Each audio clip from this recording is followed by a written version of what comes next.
I walked into Christmas morning with my 2 kids carrying wrapped presents and hoping for the first peaceful holiday since my divorce. The moment I stepped through the familiar front door decorated with fresh garland, my father Richard stopped mid-conversation with my sister Sarah and her husband Mike. He turned toward me with cold disapproval etched across his weathered face and stated flatly, "Everything was peaceful until you showed up." My 6-year-old son, Tommy, immediately dropped his gaze to the polished hardwood floor, his small shoulders sagging with shame. My heart shattered watching my little boy's reaction to his grandfather's cruelty. I knelt down, kissed Tommy's soft brown hair gently, and looked my father directly in the eyes. "Then my money's leaving with me." The silence that followed my words felt suffocating. Sarah shifted uncomfortably on the leather couch, her Christmas sweater suddenly seeming too bright for the darkness filling the room. Mike pretended to study his smartphone screen with unusual intensity, clearly wishing he could disappear entirely. My 4-year-old daughter Emma sensed the tension immediately and pressed herself against my leg, her tiny fingers gripping my jeans with desperate strength. Standing there in that living room I had helped renovate just 18 months earlier, I reflected on how twisted our family dynamics had become. The irony burned through me like acid. For the past 2 years, ever since Richard lost his position at the automotive parts factory, where he had worked for 23 years, I had become his financial lifeline. Every month, $1,800 left my checking account to cover his mortgage payment. Another $400 disappeared to keep his electricity, gas, and water running. The property taxes, insurance premiums, and his prescription medications after his minor heart attack last spring all came from my construction management salary. I worked 60-hour weeks, sometimes 70, to ensure my father maintained the comfortable lifestyle he had known his entire adult life. While I drove a 15-year-old pickup truck with 200,000 miles and worn seats, Richard enjoyed his 2,000-square-foot home with the new roof I had financed. The $12,000 repair bill had wiped out most of my emergency savings, but I had prioritized his shelter over my own financial security. Tommy stood frozen beside the Christmas tree, its twinkling lights reflecting off the tears forming in his young eyes. Emma continued clinging to me, her innocent mind unable to process why Grandpa was being mean to Daddy on Christmas morning. These children had already endured enough pain watching their mother struggle with addiction and their parents' marriage crumble. They deserved better than witnessing their grandfather's inexplicable hostility. The expensive gifts I had carefully selected lay in colorful piles beneath the tree.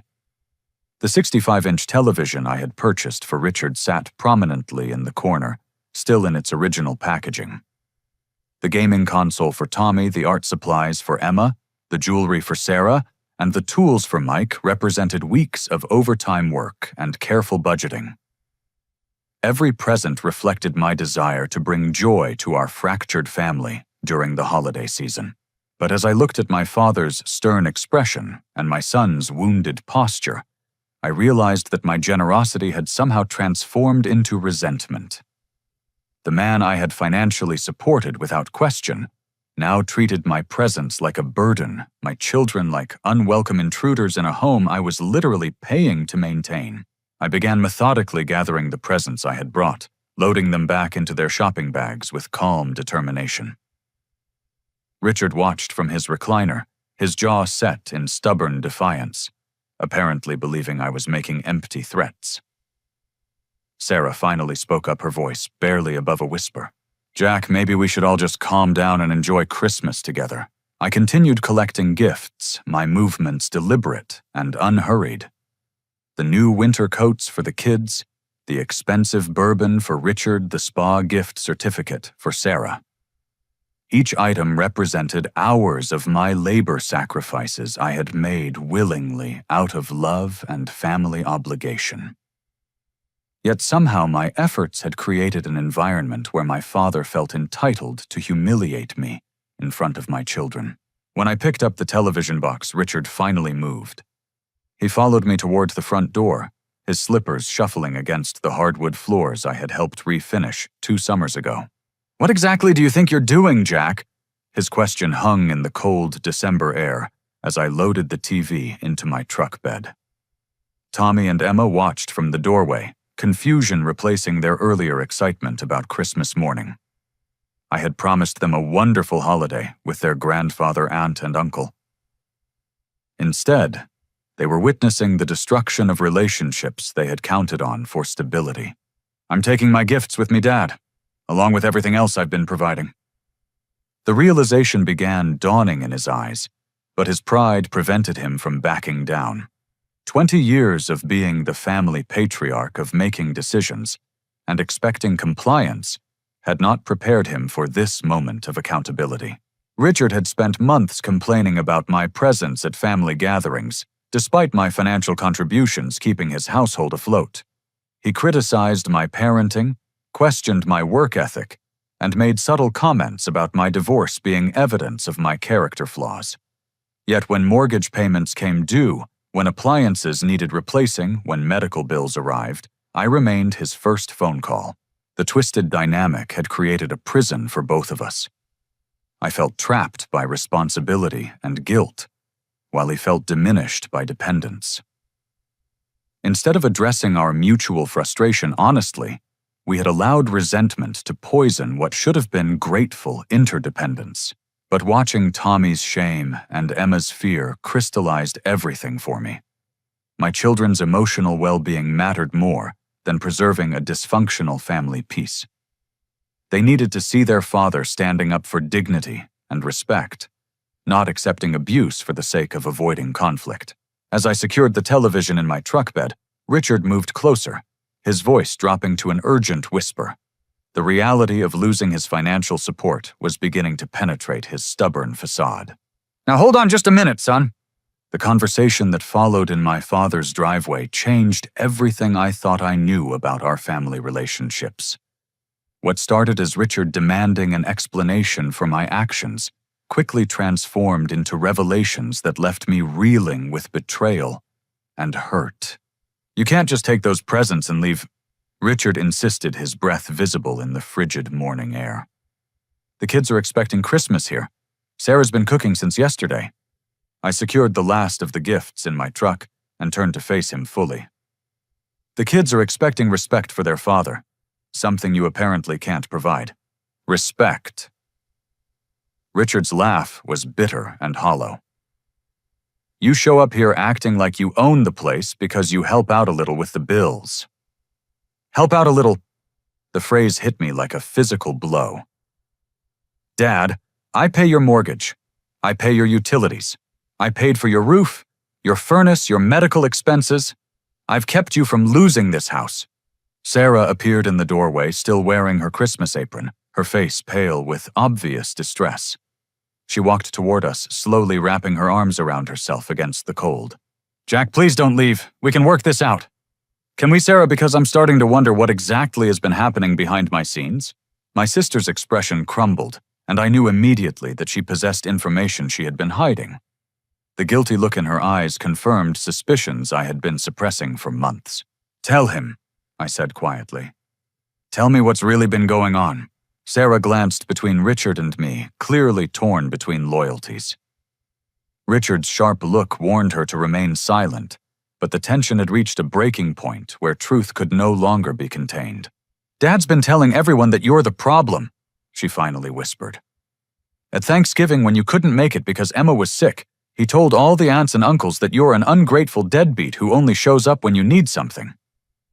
The words hit me like ice water. "What?" "He said you abandoned your kids with Jennifer and live irresponsibly. He told them you're always asking him for money and never contribute anything to the family." I stared at Richard, waiting for denial, for explanation, for anything that would make sense of such blatant lies. Instead, he crossed his arms defensively and looked away. "He told Uncle Frank and Aunt Carol that you're a bad father who doesn't take care of his children properly." Sarah continued, her voice breaking. "Everyone's been avoiding you at gatherings because they think you're using the family." The betrayal was so complete, so systematic, that I struggled to process it. For months, I had noticed extended family members being cooler toward me, conversations ending when I approached invitations coming less frequently. I had attributed their behavior to discomfort, with my divorce not deliberate poisoning of my reputation. Why? I asked Richard. Why would you destroy my relationships with everyone? Because I'm tired of being treated like a charity case, he snapped back. You think your money makes you better than everyone else. You think it gives you the right to judge how I live my life. I never judged you. I helped you because I love you, because Mom made me promise to take care of you. At the mention of my mother, Sarah broke down completely. That's the worst part, Jack. Mom specifically asked all of us to support each other after she was gone. She was so worried about Dad being alone about the family falling apart. She made you promise to help him financially because she knew you were the most stable. But she made me promise something too. I waited, dreading what was coming next. She made me promise to make sure Dad appreciated your sacrifices and treated you with respect. I've failed her completely. I've watched Dad trash your reputation for months and said nothing because he threatened to cut me out of his will if I defended you. The manipulation ran deeper than I had imagined. Richard had not only lied about me to extended family members, but he had used financial threats to ensure Sarah's silence and compliance with his false narrative. Every family gathering for the past year. Sarah continued through her tears. He's painted you as the villain. Uncle Frank asked me privately if it was true that you don't pay child support. Cousin Beth said she couldn't believe how selfish you had become since the divorce. Aunt Carol actually thanked Dad for being such a responsible grandfather, since you apparently weren't stepping up as a father. I thought about the confused looks, the shortened conversations, the way family members had gradually stopped, including me in holiday planning discussions. My own relatives had been convinced that I was a deadbeat dad, who neglected his children and exploited his father's generosity. The truth is the complete opposite. I said, my voice steady, despite the fury building inside me. I have primary custody because Jennifer struggled with addiction during our marriage. I work double shifts to support my household and yours. I've sacrificed my own financial stability to ensure Dad never missed a mortgage payment or went without medication. Richard's face reddened with anger and embarrassment. Being confronted with the reality of his lies in front of Sarah stripped away his ability to maintain his false narrative. You want gratitude for doing what any decent son should do, he demanded. I want honesty. I want my children treated with kindness. I want my family to know the truth about what kind of father and son I actually am. Sarah was sobbing now, the weight of months of complicity crushing down on her. I should have defended you. I should have told everyone the truth. But Dad said if I contradicted his stories, he would leave everything to charity and cut both of us off completely. Mike's been out of work, and we can't afford to lose our inheritance. The complete picture emerged like a photograph, developing in slow motion. Richard had weaponized his will, his house, and his influence to control the family narrative. He had systematically destroyed my reputation while benefiting from my financial support, creating a situation where I was both essential to his survival and resented for my role in maintaining his lifestyle. But the most devastating realization was yet to come. As Sarah wiped her tears and looked at me with desperate pleading, she revealed the information that would transform my protective instincts into something approaching rage. Jack, there's something else, something worse. I braced myself, knowing that whatever came next would cross a line from which there would be no return. Dad's been meeting with Jennifer. The words hung between us like a death sentence. I felt the blood drain from my face as the implications of what Sarah had just revealed began sinking in. Richard had been secretly meeting with my ex-wife, the woman whose addiction had destroyed our marriage and put my children at risk. What do you mean he's been meeting with Jennifer? I asked, my voice barely controlled. Sarah glanced at Richard, who had gone completely pale, his bravado evaporating as his most dangerous secret was exposed. Tell me everything, I demanded. Right now. He's been calling her for months, Sarah admitted. Ever since you got primary custody, he told her he could help her get the kids back if she wanted to try again. I felt like someone had punched me in the chest. The custody arrangement had been traumatic for everyone involved, but it had been necessary. Jennifer's drinking had escalated to the point where she was passing out while watching the children. I had found Emma alone in the bathtub while Jennifer slept off a bender in the bedroom. The judge had awarded me primary custody with supervised visitation for Jennifer until she completed treatment and maintained sobriety. "Hey, what?" I whispered. "Dad told Jennifer that you're financially unstable and emotionally abusive to Tommy and Emma. He said he would testify that you don't take proper care of them, that you leave them alone too often, that you don't feed them properly."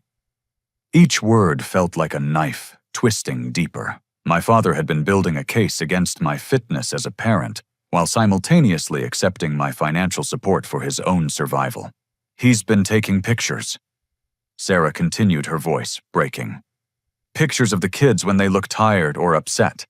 He claims it's evidence that you don't take care of them properly.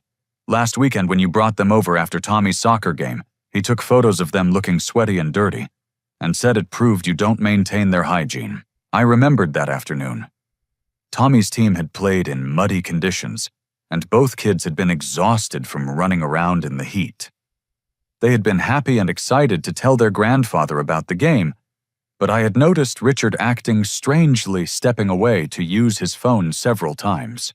"He's been coaching Tommy too," Sarah whispered, and this revelation hit me the hardest of all.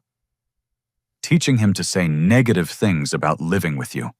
Asking him leading questions about whether Daddy ever makes him sad or scared. Suddenly, everything about Tommy's recent behavior made horrible sense.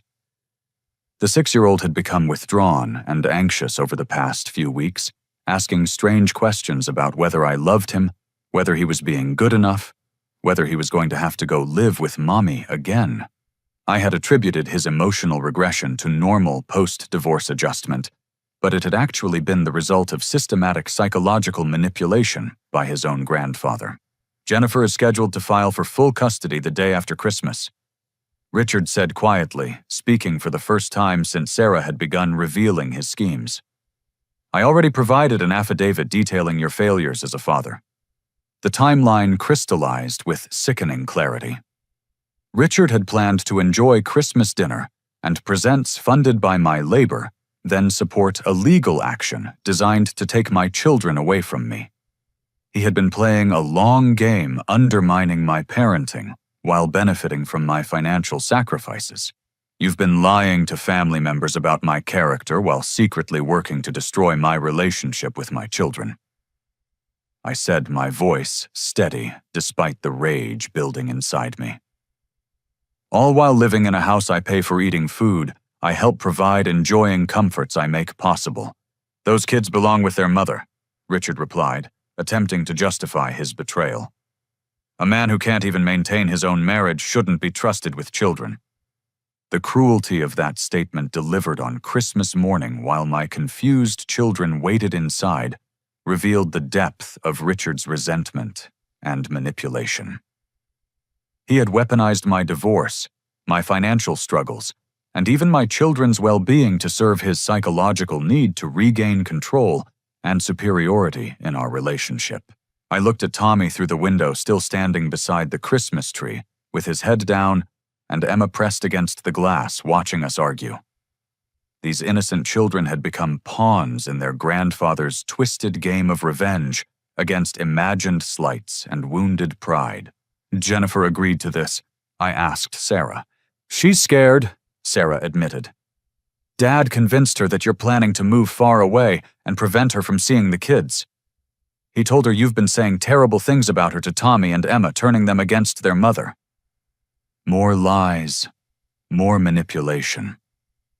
The truth was that I had been encouraging the children to maintain a loving relationship with Jennifer while she worked on her sobriety.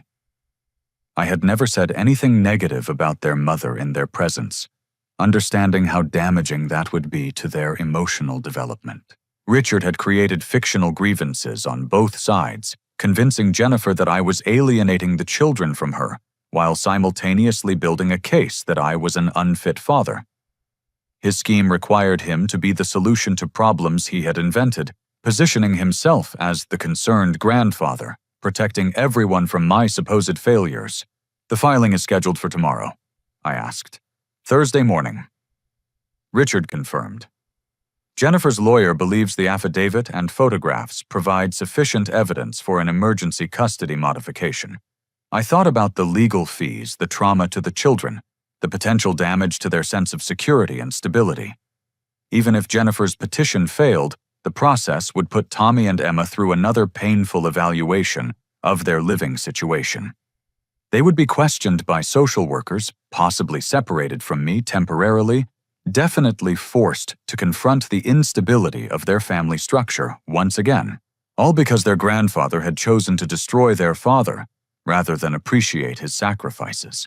But as I stood there in the cold morning air, absorbing the full scope of Richard's betrayal, I realized something crucial had shifted inside me. The man who had raised me, who had taught me about responsibility and family loyalty, had systematically violated every principle he had claimed to represent. He had forfeited any right to my protection, my support, or my consideration. The time for preserving false peace at any cost was over. My children needed to see their father fight back against injustice regardless of who was perpetrating it. I pulled out my phone and began scrolling through my contacts, looking for my bank's customer service number. "What are you doing?" Richard asked, suddenly nervous. "I'm calling my bank," I replied calmly. "It's time to cancel some automatic payments." What happened next was the most decisive 15 minutes of my adult life.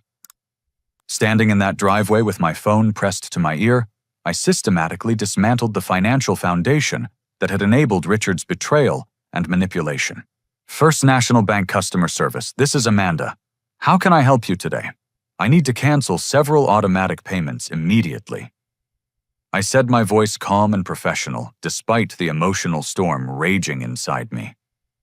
Richard's expression shifted from defiance to alarm as he realized I was serious about cutting off his financial lifeline.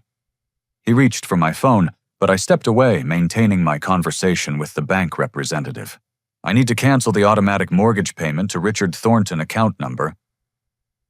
I rattled off the information from memory, having set up these payments during a moment of crisis 2 years earlier, when Richard had been facing foreclosure.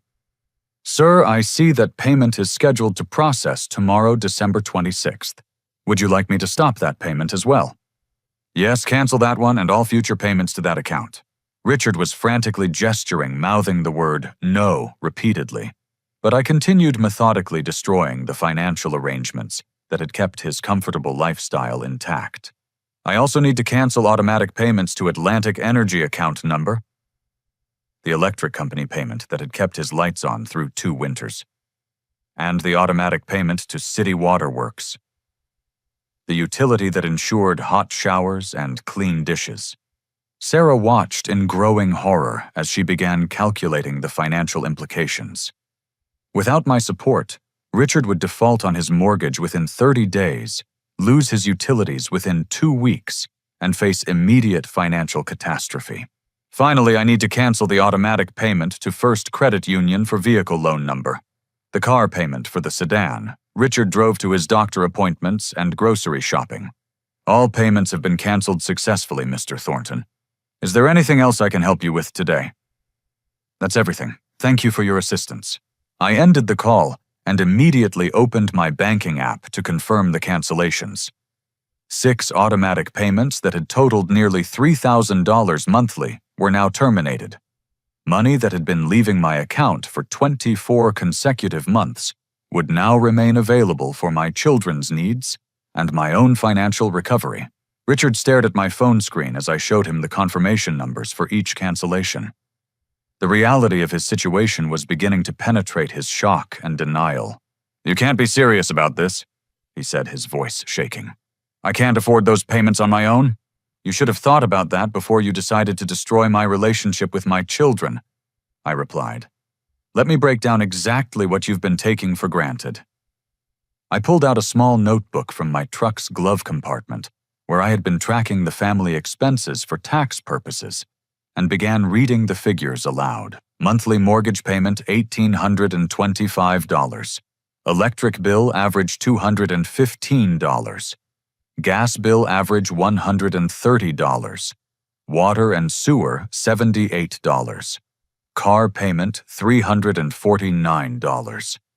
That's $2,797 every single month. Sarah did quick mental math and gasped. Jack, that's over $33,000 a year! Closer to $34,000, awesome, I confirmed. Plus, the one-time expenses. The roof repair last spring, $12,400. The furnace replacement 18 months ago, $8,200. The medical bills after your heart episode, $6,700. New appliances, when the kitchen flooded, $4,900. The numbers painted a stark picture of financial dependence that Richard had somehow convinced himself to forget or minimize. He had been living far beyond his unemployment benefits and Social Security income, maintaining a middle-class lifestyle entirely through my subsidies. I've also been covering the property taxes, I continued, $4,600 annually. Homeowner's insurance, $2,800. Even your prescription medications that Medicare doesn't cover, roughly $200 monthly. Richard was becoming visibly pale as the mathematical reality of his situation sank in. Without my support, his monthly expenses exceeded his income by more than $2,000. He would be facing immediate financial collapse. Over the past 2 years, I estimate I've provided you with approximately $85,000 in direct support, I said. Money I earned working overtime, sacrificing my own financial security, deferring maintenance on my own home, driving a 15-year-old truck, and limiting my children's activities to keep you comfortable. The scope of my sacrifices was stunning even to me when laid out so clearly. I had been essentially supporting 2 households on a construction manager's salary, something that had required careful budgeting, constant overtime work, and significant personal deprivation. While I was doing this, I continued, "You were telling our extended family that I'm a deadbeat who never contributes anything. You were photographing my children to build a custody case against me. You were coaching Tommy to say negative things about his father. You were meeting secretly with Jennifer to help her take my kids away." Sarah was crying again, overwhelmed by the scope of the financial sacrifices I had been making and the cruelty with which Richard had repaid my generosity. Dad, how could you do this? She asked him. Jack has been keeping you from losing everything, and you've been trying to destroy his life. Richard's response revealed the psychological complexity behind his betrayal. I never asked for his charity, he said defensively. I didn't want to be dependent on my son for survival. It made me feel like a failure, like less of a man. So instead of being grateful or working to improve your situation, you decided to make me the villain, I said. You turned my help into evidence of your victimization. I resented needing you, he admitted. Every time that mortgage payment came out of your account, I felt diminished. Every utility bill you paid made me feel like a child being taken care of by a parent. The psychology was clear, but inexcusable.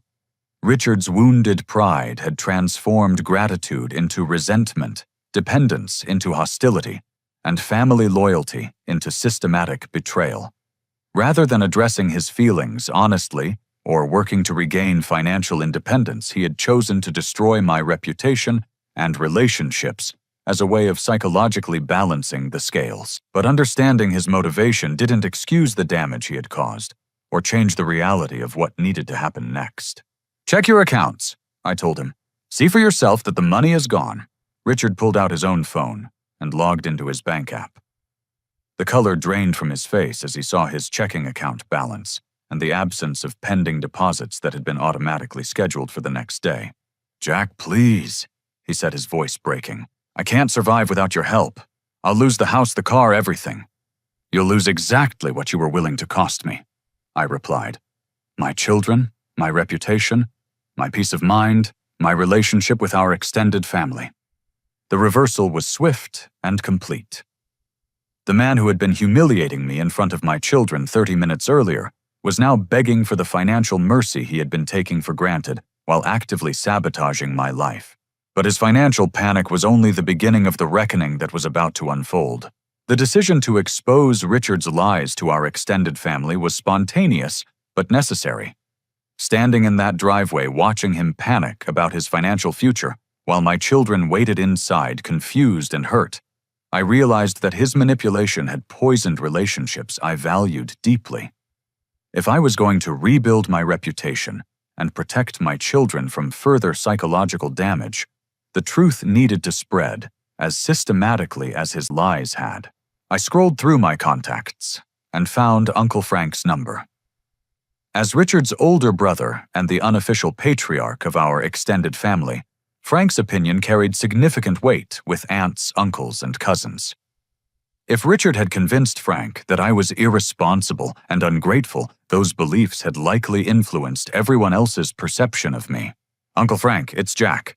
I know it's Christmas morning, but I need to tell you something important about what's been happening in our family."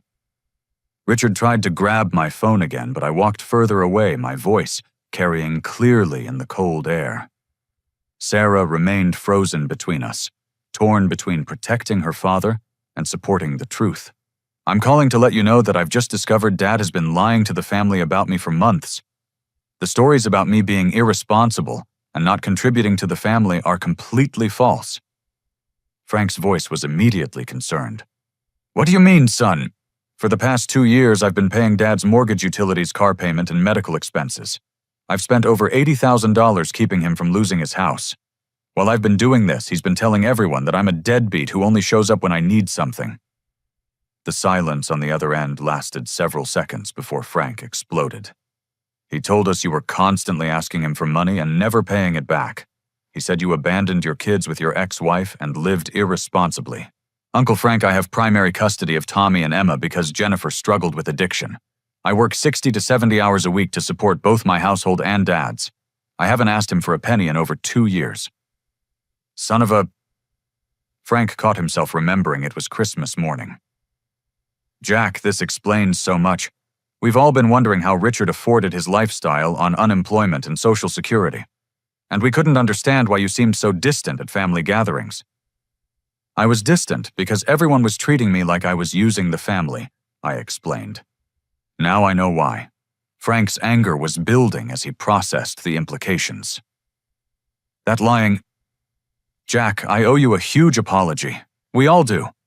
Richard borrowed $5,000 from me 6 months ago, claiming you refused to help with his medical expenses. He said you were being selfish and irresponsible with money. Another lie, another manipulation. Richard had borrowed money from Uncle Frank, using my supposed refusal to help as justification, when the reality was that I had already paid all his medical bills in full. "Where did that money go, Frank?" I asked, suspecting the answer would be revealing. He said he was using it for medical bills, but Carol saw him at the casino in Atlantic City last month. She thought it was strange that he could afford to gamble when he was supposedly struggling financially. The pattern of deception was even worse than I had imagined. Richard had not only lied about my character to manipulate family relationships, but he had also used those lies to extract money from other relatives, money that he had then wasted on gambling and entertainment. "I need to call everyone," I told Frank. "This has gone on too long, and the truth needs to come out." "You do that, son. And Jack, I'm proud of you for taking care of your father even when he didn't deserve it. That shows real character." The validation from Uncle Frank gave me strength to continue making the difficult calls. I contacted Aunt Carol next, explaining the financial reality and Richard's systematic lies about my character and parenting. "Oh my goodness, Jack," she said after hearing the truth. "I've been feeling so sorry for Richard, thinking you were taking advantage of him. He painted such a picture of you being irresponsible and demanding. I actually thanked him last month for being such a good grandfather since you apparently weren't stepping up as a father." The pain of learning how thoroughly Richard had destroyed my reputation was intense, but also motivating. Each conversation revealed another layer of manipulation, another family relationship that had been poisoned by his lies. He borrowed money from Frank, claiming I refused to help with medical bills. I told Carol, "But I've paid every medical expense he's had for 2 years. "That snake," Carol said bluntly. "Jack, I want you to know that several of us have been concerned about Richard's stories. They never quite added up, especially knowing your mother and how she raised you boys. But we didn't want to question him directly because he seemed so upset about the situation. I spent the next hour systematically calling cousins, aunts and uncles explaining the truth about my financial support for Richard and the lies he had spread about my character and parenting. Each conversation was both painful and liberating, revealing the scope of damage while beginning the process of repair. Cousin Beth was mortified. "Jack, I'm so sorry. Dad told us you had become selfish and irresponsible since your divorce. We thought you were taking advantage of Uncle Richard's kindness. I had no idea you were the one supporting him. He's been trying to build a custody case against me with my ex-wife," I explained, "using lies about my parenting and financial stability." "That's horrible," Beth responded. "Listen, my husband works in family law. If you need character references or testimony about Richard's manipulation, we'll provide whatever support you need." The offer of legal support was unexpected and deeply meaningful. As I continued making calls, similar offers emerged from family members who felt guilty about their treatment of me and angry about Richard's deception. Uncle Pete offered to write a detailed statement about Richard's lies and my actual character. Cousin Danny, who worked as a social worker, volunteered to provide professional testimony about the psychological damage Richard had caused by manipulating my children. Aunt Linda said she would call Jennifer directly to explain what Richard had really been doing and why his statements about my parenting were false. By the time I finished the calls, Richard was sitting on his front steps, with his head in his hands, the magnitude of his collapsing lies overwhelming him. Sarah had gone inside to comfort my children, who were confused about why Christmas morning had turned into such a disaster. "They're all calling me," Richard said quietly. "Everyone you just talked to. They're angry, Jack. Really angry." "They should be angry," I replied. "You lied to them about me, borrowed money under false pretenses, and manipulated their relationships with their own nephew. Frank said the whole family is coming over later today to talk to me," Richard continued. "Carol said she wants her money back. Pete called me a disgrace to Mom's memory." The consequences were unfolding rapidly, but they were consequences Richard had earned through months of systematic deception and betrayal. The family relationships he had poisoned were now turning against him as the truth emerged. But the most important call was yet to come, and it would determine whether Richard's manipulation had permanently damaged my relationship with my children. The phone call that changed everything came at 2:30 that afternoon. Jennifer's name appeared on my caller ID as I was helping Tommy and Emma understand why we had left Grandpa's house so suddenly. They had been asking difficult questions about family relationships and Christmas traditions, questions that broke my heart, because their innocent trust had been weaponized against their own well-being. "Jack, it's Jennifer. We need to talk." Her voice sounded different than I expected, less confrontational and more confused than hostile.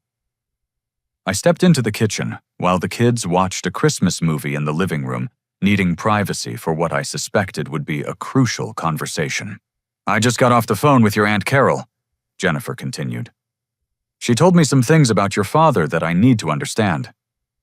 My heart began racing as I realized the implications. Carol had followed through on her promise to contact Jennifer directly and explain the truth about Richard's manipulation. "What did she tell you?" I asked carefully. "She said your father has been lying to both of us, that you've been financially supporting him for 2 years while he told everyone you're irresponsible, that the stories about you being a bad father are false." I could hear the uncertainty in her voice, the confusion of someone whose reality had been suddenly shifted. Richard's manipulation had been so systematic that even Jennifer had been convinced of his false narrative about my character and parenting. "It's true," I confirmed. "Dad has been working to turn the family against me while I pay his bills. He's been coaching Tommy to say negative things about living with me." "Oh God," Jennifer whispered. "Jack, I'm so sorry. I thought he convinced me that you were planning to move away with the kids. He said you were poisoning them against me, making them afraid to visit me." The scope of Richard's lies was even broader than I had understood. He had not only convinced Jennifer that I was an unfit father, but also that I was actively alienating the children from their mother. By creating fictional grievances on both sides, he had positioned himself as the solution to problems he had invented. I've never said anything negative about you to the kids, I told her truthfully. I want them to have a good relationship with both of us. I know that now, she said, her voice breaking. Your aunt explained how hard you've been working to support your father while taking primary custody after my drinking got out of control. She said you've been encouraging the kids to love me even when it would have been easier to turn them against me. The conversation revealed how thoroughly Richard had manipulated both of us, convincing Jennifer that I was her enemy, while simultaneously building a case that I was an unfit parent. His scheme required us to remain suspicious and hostile toward each other, rather than working together for our children's benefit. The custody filing I said. Carol told you about that? I'm not filing anything, Jennifer said firmly. Jack, I was so confused and scared by what your father was telling me that I almost made a terrible mistake. But I know you're a good father. I know those kids are safe and happy with you. The relief was overwhelming. Richard's most dangerous scheme had collapsed before it could destroy my relationship with my children. Jennifer's decision to trust the truth over his manipulation meant that Tommy and Emma would not be subjected to another traumatic custody battle. He showed me pictures, Jennifer continued. Photos of the kids looking tired or upset, claiming it was evidence that you don't take care of them properly. But Carol helped me understand that he was documenting normal childhood moments and twisting them into evidence of neglect. The soccer game last weekend, I said understanding. He took pictures of them after they'd been playing in the mud. That's exactly right. He showed me those photos and said it proved you don't maintain their hygiene or supervise them adequately. But they were just kids who had been playing sports and having fun. The psychological manipulation had been sophisticated and cruel, taking innocent moments of childhood activity and reframing them as evidence of parental failure. Richard had understood that Jennifer's guilt about her own struggles with addiction would make her particularly susceptible to accusations about my parenting. There's something else, Jennifer said.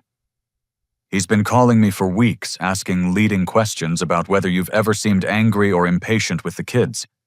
He was trying to get me to remember negative interactions that he could use as ammunition. Did you give him anything he could use? I asked, worried about what Jennifer might have said during Richard's psychological fishing expeditions.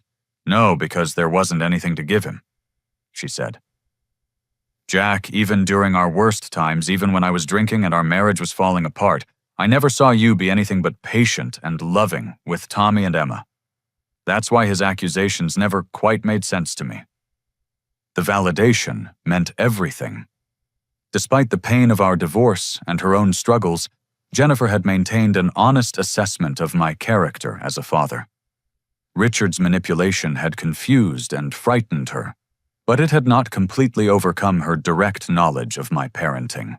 I want to do something to help fix this, Jennifer continued. Your father's lies could have destroyed our kids' stability and security. They could have put them through another traumatic custody evaluation for no reason except his twisted need for revenge. What do you want to do? I asked. I want to call him directly and tell him that I know he's been lying. I want him to understand that his manipulation failed and that you and I are going to work together to protect our children from his psychological games. The idea of Jennifer confronting Richard directly was both appealing and concerning. His desperation was escalating as his lies collapsed, and desperate people often made dangerous decisions. Be careful, I warned her. He's losing everything right now. His financial support is gone, the family knows he's been lying, and his schemes are falling apart. People in that situation can become unpredictable. I understand, she said. But he needs to know that his manipulation has consequences, and our kids need to see that their parents are united in protecting them. After Jennifer and I finished our conversation, I felt a profound sense of relief mixed with anticipation. Richard's most dangerous scheme had been neutralized, but the reckoning for his betrayal was far from over. As evening approached, cars began arriving at Richard's house. Uncle Frank's pickup truck, Aunt Carol's sedan, Cousin Pete's SUV. The extended family gathering that Richard had dreaded was about to commence, and he would have to face the consequences of his systematic lies and manipulation. At 6 o'clock, my doorbell rang. I opened it to find Richard standing on my front porch, his appearance disheveled and his eyes red with exhaustion and tears. Behind him in the driveway, I could see Uncle Frank waiting in his truck. "Jack." Richard set his voice barely above a whisper. "Please, I need to talk to you." "About what?" I asked, not inviting him inside where Tommy and Emma might overhear another painful adult conversation. "About fixing this, about making things right, about keeping my family together." The man who had been humiliating me in front of my children 12 hours earlier was now begging for forgiveness and reconciliation. But the transformation seemed motivated more by desperation than genuine remorse. "The family meeting didn't go well," I asked. Richard's expression crumbled completely. "They want me to pay back the money I borrowed. They want me to publicly apologize to you at the next family gathering. They want me to write a letter to Jennifer explaining that everything I told her about your parenting was false." The extended family had imposed consequences that addressed both the financial and reputational damage Richard had caused. But their demands also created an opportunity for genuine repair if Richard was willing to follow through with humility and honesty. "Frank said if I don't make this right, I'm not welcome at family gatherings anymore," Richard continued. "Carol said I've dishonored Mom's memory by lying about you after you kept your promise to take care of me." The reference to my mother's final wishes was particularly powerful. She had been the emotional center of our family, and her dying request for mutual support had been sacred to all of us.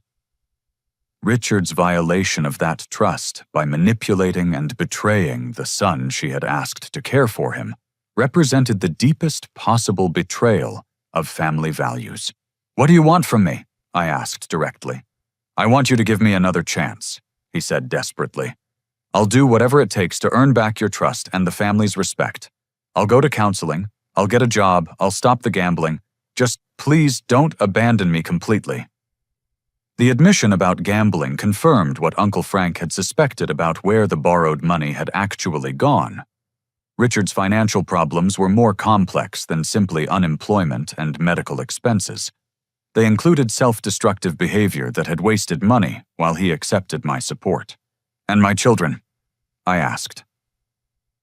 "What about the psychological damage you've caused them by coaching Tommy to doubt his father's love?" "I'll fix that too," Richard promised. "I'll tell them the truth about how much you love them and how hard you work to take care of them. I'll undo the damage I've caused." The conversation continued for 20 more minutes with Richard making increasingly desperate promises and pleas. But the most important question remained whether his desperation would translate into genuine change or simply more sophisticated manipulation. As Uncle Frank's truck waited in the driveway and Richard begged for forgiveness on my front porch, I had to decide whether redemption was possible or whether some betrayals created permanent breaks in family relationships. The decision I made would determine not only Richard's future, but also what lessons my children learned about justice, forgiveness, and the consequences of betrayal. 3 months later, I stood in the same driveway where Richard had begged for forgiveness on Christmas Day. But everything about our family dynamic had fundamentally changed. The man who approached me now moved with the quiet dignity of someone who had faced his failures honestly and worked systematically to repair the damage he had caused. Richard had followed through on every promise he made that desperate December evening. Within a week of our confrontation, he had enrolled in counseling with a therapist who specialized in depression and family relationships. The sessions revealed that his betrayal of me had stemmed from deep shame about losing his job and becoming financially dependent on his son, feelings that had metastasized into resentment and revenge rather than being addressed constructively. The gambling addiction that Uncle Frank had suspected was confirmed and addressed through a 12-step program. Richard discovered that he had been using casino visits as an escape from his feelings of inadequacy, spending money borrowed from family members on the illusion of control and success. The psychological work was painful, but necessary, forcing him to confront the weakness and selfishness that had driven his manipulation. Most importantly, Richard had kept his promise to repair his relationship with Tommy and Emma. The process had been gradual and careful, supervised at first, to ensure that his efforts to undo the psychological damage he had caused were genuine and effective. He had admitted to Tommy that he had been wrong to ask negative questions about living with Daddy, explaining that Grandpa had been sad and confused and had made very bad choices. The conversation with my 6-year-old son had been heartbreaking but healing. Tommy had been carrying guilt and confusion about the divided loyalties Richard's coaching had created, wondering if loving Grandpa meant he had to criticize Daddy, or if defending Daddy meant he was betraying Grandpa. Richard's honest admission of wrongdoing had freed Tommy from that impossible emotional burden. Richard had also written the letter to Jennifer that the family had demanded, formally retracting every accusation he had made about my parenting and acknowledging the systematic lies he had spread. Jennifer had shared portions of that letter with me, and Richard's admission of his manipulation had been complete and unambiguous. But perhaps the most significant change was Richard's employment situation. At 62 years old, he had found part-time work at a local hardware store, a job that provided both income and dignity. The work was not enough to cover all his expenses, but it demonstrated his commitment to reducing his financial dependence on family members. More importantly, it gave him purpose and self-respect that had been missing since his layoff from the factory. The financial arrangement we eventually negotiated reflected these changes. I agreed to help with essential bills like utilities and medical expenses, but Richard now covered his mortgage payment and car loan from his own income and savings. The assistance I provided was structured as temporary support, while he rebuilt his financial independence, not the open-ended subsidization that had enabled his earlier resentment. The extended family relationships had also been repaired through Richard's systematic efforts to acknowledge his lies and manipulation. He had attended the Martin family reunion in February and publicly apologized for the false stories he had spread about me, explaining the depression and shame that had driven his behavior, while taking full responsibility for the damage he had caused. Uncle Frank had been particularly gracious about the money Richard had borrowed under false pretenses, accepting a payment plan that allowed Richard to repay the debt gradually while maintaining his dignity. The family's forgiveness had been conditional on Richard's continued commitment to honesty and personal growth, but it had also been genuine once his efforts to change became obvious. But the most profound transformation was in Richard's relationship with my children. The grandfather who had manipulated Tommy's emotions and photographed Emma's innocent moments to build a custody case had become a source of stability and love in their lives. Richard now understood that his role was to support my parenting, not undermine it, and to add joy to the children's lives, rather than creating psychological confusion. Tommy's soccer games had become opportunities for 3 generations to bond rather than moments for secret photography and character assassination. Richard cheered enthusiastically from the sidelines, took genuine pride in his grandson's athletic development, and offered encouragement and support that reinforced my own parenting, rather than contradicting it. Emma had been too young to fully understand the adult conflicts that had erupted at Christmas, but she had felt the tension and confusion that Richard's manipulation had created. Watching her grandfather's consistent kindness and support over the following months had restored her sense of family security and trust. The therapeutic process had also helped me understand my own role in enabling some of the dysfunction that had led to Richard's betrayal. My desire to honor my mother's dying wishes had sometimes prevented me from setting appropriate boundaries or addressing problematic behavior directly. Learning to help family members while maintaining self-respect and clear expectations had been a crucial lesson in the aftermath of our Christmas crisis. As spring arrived and our new family dynamic stabilized, I realized that Richard's betrayal had ultimately forced positive changes that might never have occurred otherwise. His desperation to maintain a false narrative about his independence and my character had exploded in ways that made honest communication and genuine relationship repair necessary. The extended family was stronger and more connected than it had been in years. Jennifer and I were cooperating more effectively as co-parents, united by our shared experience of Richard's manipulation and our commitment to protecting our children from adult conflicts.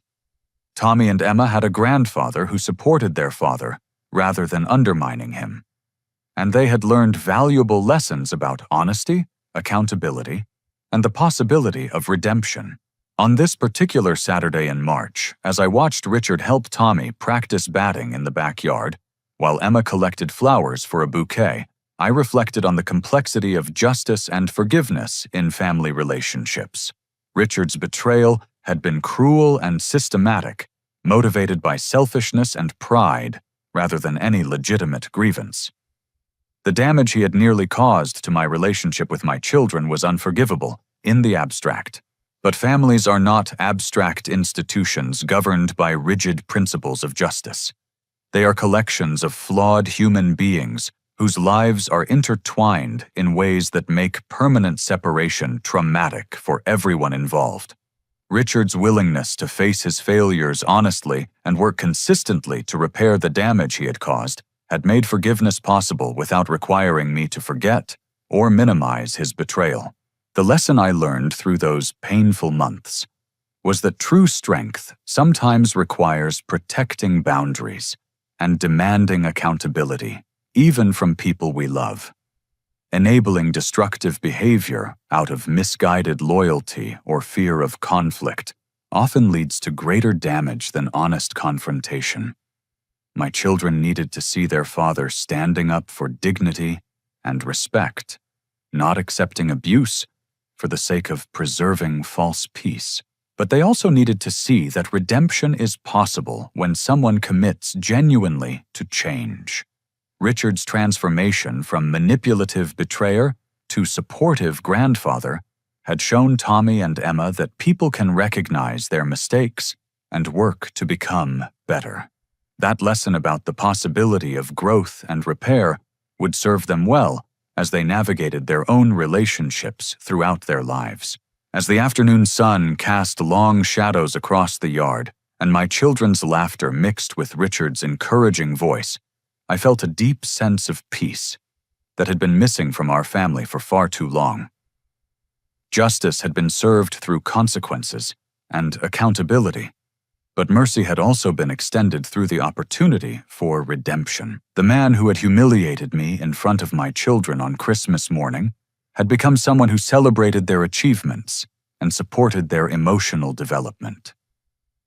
The father who had tried to destroy my reputation while accepting my financial support had become someone who took responsibility for his actions and worked to earn forgiveness through consistent change. Most importantly, Tommy and Emma had learned that their father would fight for their well-being and dignity, while also modeling the values of forgiveness and redemption when those fights were won. They had seen that family relationships require both boundaries and grace, both accountability and mercy. As we gathered around the dinner table that evening, Richard offered a blessing that acknowledged the painful journey we had traveled together and the gratitude we all felt for the opportunity to rebuild our relationships on a foundation of honesty and respect. The Christmas morning that had begun with betrayal and humiliation had ultimately led to deeper understanding and stronger family bonds. The lesson I carry from that experience is that protecting what matters most sometimes requires difficult confrontations with people we love.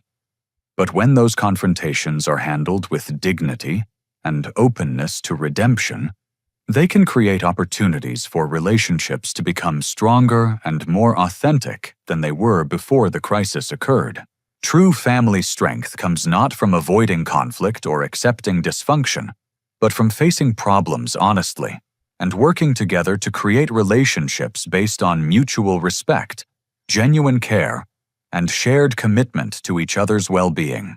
Have you ever had to make a difficult choice between keeping peace and standing up for what's right in your own family?